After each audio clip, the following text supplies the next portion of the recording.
Okay, so here's where we left off at the end of class today.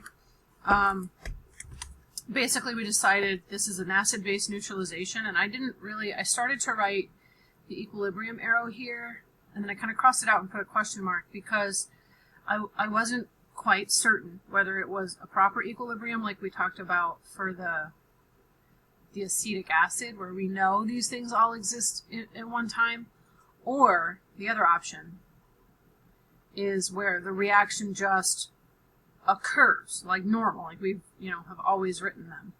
In this case, this is an acid-base neutralization, which typically goes just in one direction.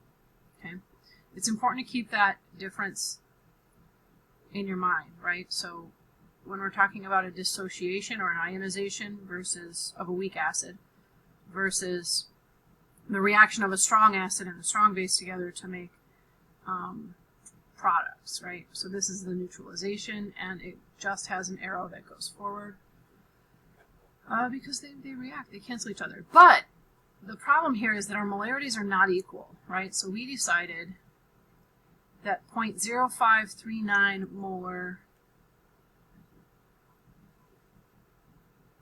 calcium hydroxide is there, and 0.587 molar nitric acid.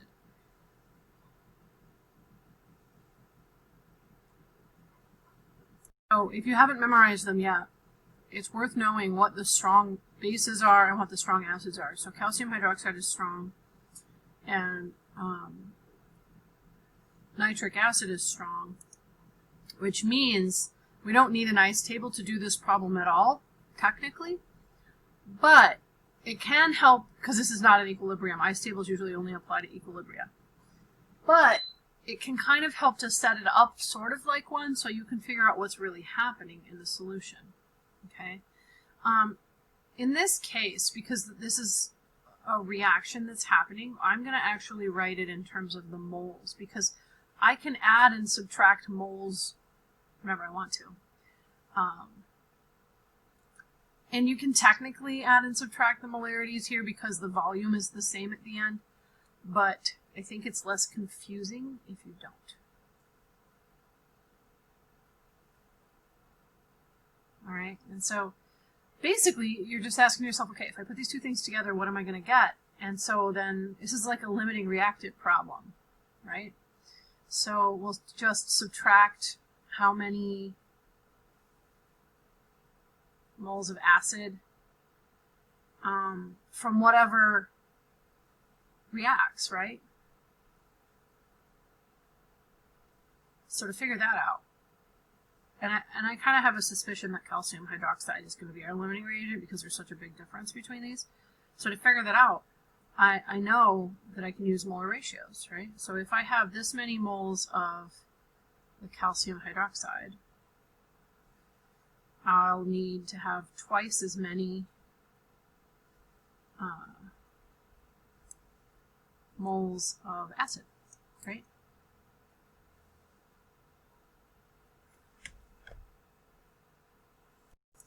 So that leaves us with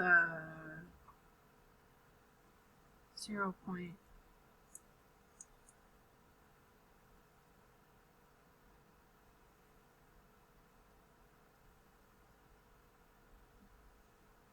So what this tells us is if I had 0.00405 moles of calcium hydroxide, I'm going to need to have 0.00810 moles of acid.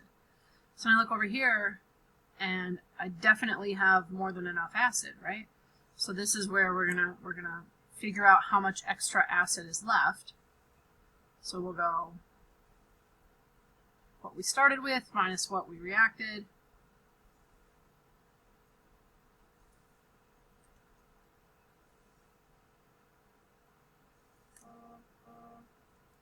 And we're going to get 0.0359 moles. Oops, that's a 5.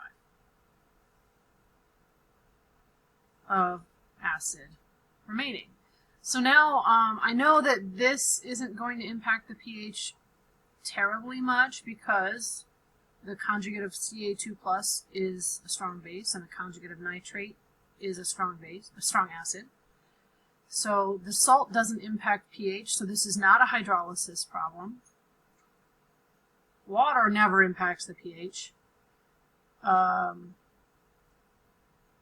So then it falls back on a chapter 4 kind of question where we're thinking about, okay, well, what's our limiting reactant and how much excess of the other part do we have? So we figured out here that we have more than enough nitric acid to react with the amount of calcium hydroxide.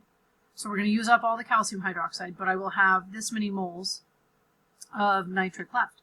So to figure out the molarity, then we can plug it right into the pH calculation.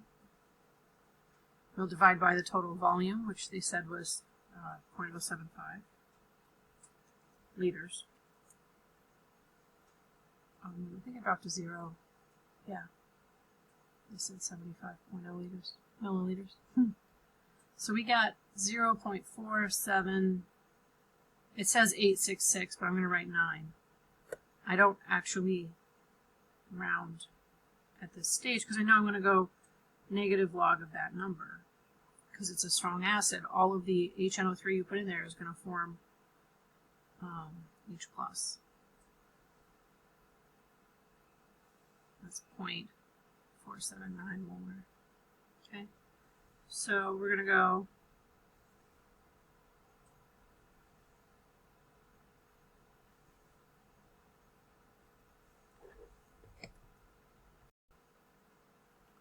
negative log of that 0.4768888 is 0.319966814.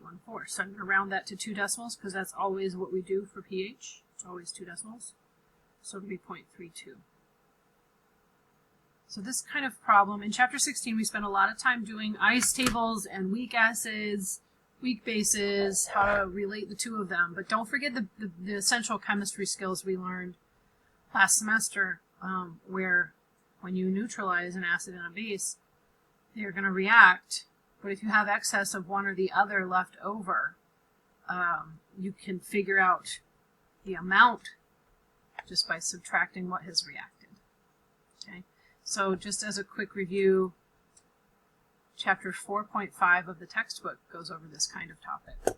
And there might also be a different kind of question where maybe all of it reacts, but you have a salt that does react with water to form something that affects pH. That's a hydrolysis problem, so that's an important part of chapter 16 as well. Okay, I hope that helps, but as always, if not, please reach out and just let me know what you're stuck on and we'll work on it.